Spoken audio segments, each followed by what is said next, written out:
I'm Dan Drake. Welcome to Geno TV, Channel 99, and the show is Front Up. I have with me today MilissaMurphy, the managing director of the Nantucket Dreamland Foundation. Thank it's great you. to have you here. Oh, so this happy holiday to be here. season. It is. I wore green and red for I everybody. see that. Thank you. The Dreamland has been up and running now for about 6 months. Mm-hmm. How have things gone? Have they met your expectations, your hopes, your dreams, Yeah. or are there issues that have come up that need to be addressed? Sure. That's a lot in that question. A lot in that. Let's start with how it's done and how and whether it's met your expectations. Sure. We are so pleased with how the first 6 months have gone. We opened our doors on June 14th to a sold-out show of Jaws. 318 seats sold in 18 minutes. For how much? It was $5. Yeah. So that was a fantastic night for us, and to smell the popcorn and hear the soda machine running and the tickets going, it was just wonderful energy. And I would say that we've kept that energy over these past 6 months. I asked our team today, how many tickets have we sold since we opened?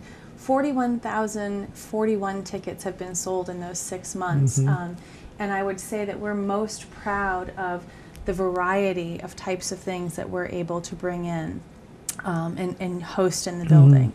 What everyone may not know is that, and what we're surprised to hear from people is they don't know that we'll be open year-round. So we have a fantastic lineup this winter of movies and programs, comedy, film series, things like that, theater, that we hope people want to continue to come out. And let's come back to those in a minute. Yeah. There have been some issues, clearly. Yeah. The people have, the things I've heard are largely having to do with the seats, both in the main theater and the studio. And also somebody just recently expressed some dismay at the size of the screen in the theater, main theater. Too big or too small? I haven't heard that one. Too small. Okay. But the seats seem to be the thing that people talk about. You know, seats are an interesting topic because it's very subjective. Then there are people who come to me and say they're very comfortable. I get most concerned about the studio theater because they are, for people who've never been there, they're high director's chair, and they're not really conducive to putting a drink in or your popcorn in while you watch the film, or slouching. Although my 13-year-old daughter basically curled up in it the other day when we were watching It's a Wonderful Life. So it's a subjective experience. So I would say that we made the best decisions that we could make at the time, and there's always room for improvement. The size of the screen, I've not heard that critique before. It's a fantastically appropriate screen for that space, I think. And the resolution and the sound quality and the speakers is fantastic. Great. Yeah, it is great. So I personally feel like we have a great theater experience. And you may or may not know that the screen pushes back. So we have flexibility in that space to do things which we did this summer, like concerts, theatrical performances, things like that. So some of the requirements that we, or compromises we made with, say, the size of the screen, were to allow us to have more flexibility in the space, which people may or may not know of. Well, I think they probably don't know, and that makes sense. I have to confess, I've only been there once. Okay. To see the movie about the Iranian. Argo. Argo. Great movie. Great movie. Great movie. But certainly have plans to come during the holidays and so forth. But you're doing some special things during this holiday season. We are, and I think that we've sort of. Stroll was our last major event until we get to the New Year's weekend, and we were offering, and we will be offering, and throughout the year, what we call Cocktails and a Classic, where for a nominal ticket price you can come and enjoy some food and cheer in the Harbor View Room, and then go see a film in the studio theater. And it's a wonderful, intimate experience. But this winter we're really proud of the collaborations that we're able to do with other organizations to bring entertainment into downtown. So December 29th, we're working with Theater Workshop, and we're doing a great cabaret as part of the New Year's weekend festivities. On New Year's Eve during the day and into the evening, we'll be doing laser light shows that are sponsored by Visitor Services in Remain. What do those entail? It's going to be very cool. For a $5 ticket, you can sit in the theater, the main theater, and there will be a light show synchronized with a custom soundtrack that's being created. And there's I think a 4 o'clock, a 9 o'clock, and 11:30 show. So I think they may be catering, say, the 4 o'clock to a more youthful audience, and then getting a little edgier as we get later into the evening. Sounds like fun. Yeah, I think it's going to be a very cool experience. And I've had people from literally 5 to 90 say they're excited to come see the light show at the Dreamland. So I think it's a wonderful thing that Visitors Service has put together, and we're just happy that we can be the venue to host that. White Heron Theater Company, Michael Kopko and Lynn Bolton have started a theater company, and they're going to be showing God of Carnage this winter, late January and early February, which will be really fantastic for us to see the space used for mature theater production. I think it's a real treat for everybody. We're working with Kevin Flynn on some comedy nights and some educational opportunities for kids with his Stand Up and Learn program that will happen at the Dreamland. And Mistel Brabe, who's the festival director for the Nantucket Film Festival, we're going to do some great film series with them during the winter.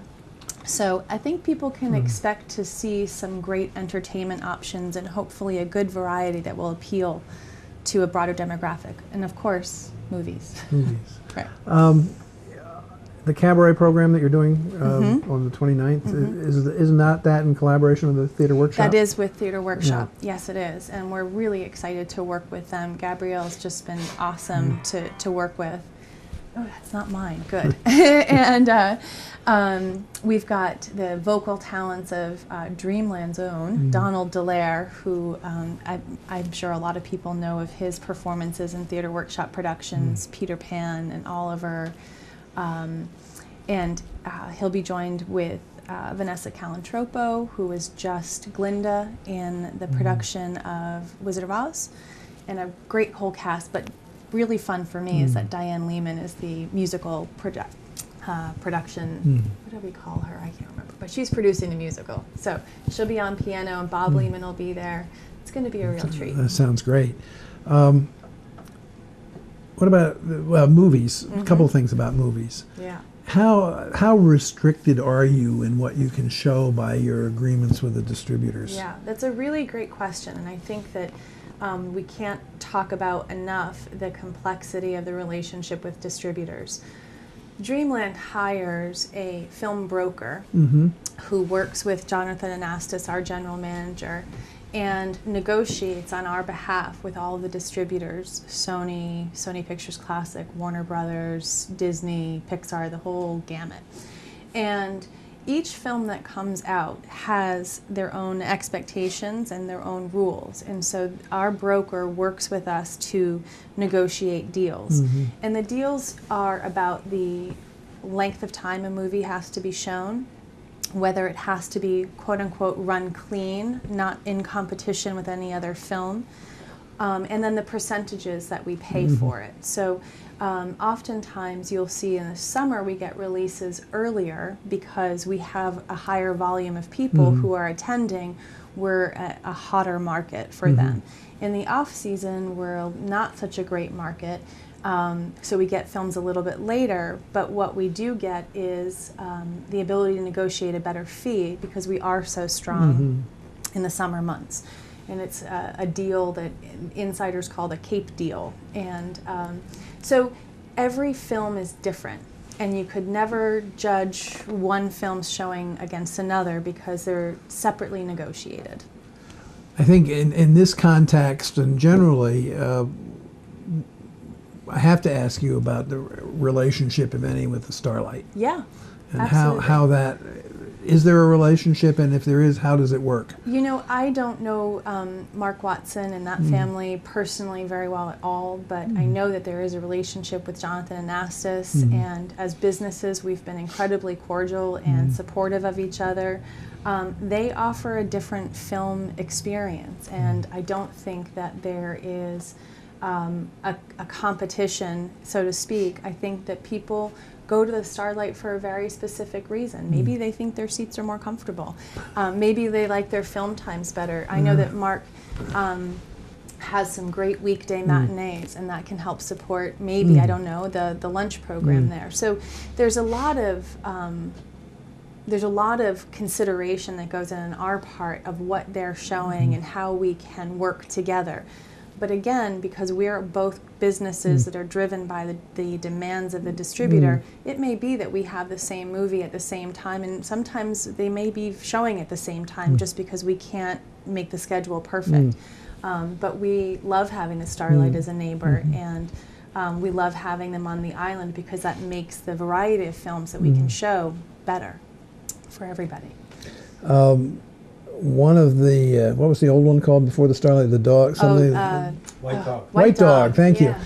The White Dog used to show a lot of foreign films and that kind of thing, Yes. which obviously wasn't successful for them Right. from an economic standpoint. But in terms, is that something you hope to We get absolutely into? do. One of the things that we feel very strongly about is there's a very small but strong culture of people who live in our community who appreciate cinephiles, who appreciate variety in film, foreign films, independents, documentaries. We call those Arthouse Films. And unfortunately, those are the ticket sales that don't often do so well because they're movies that aren't identifiable by name.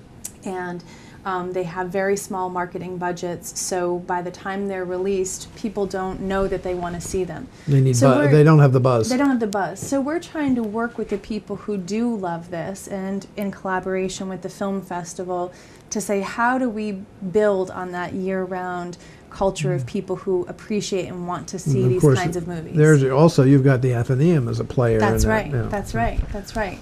We're running out of time, Okay. unfortunately, but I do have one other question.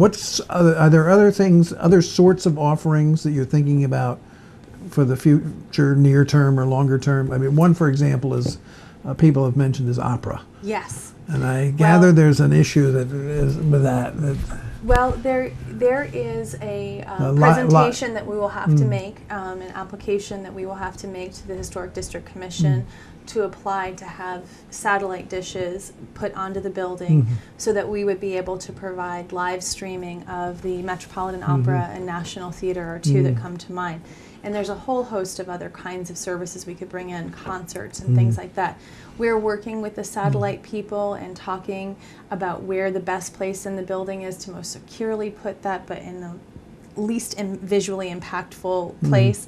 But we are very, very hopeful that we'll be able to offer that this year, and that would be a tremendous boon to the community to be able to have that kind of international cultural exposure right here on Nantucket. So. Anything else of that sort? No, in the wings, as it were.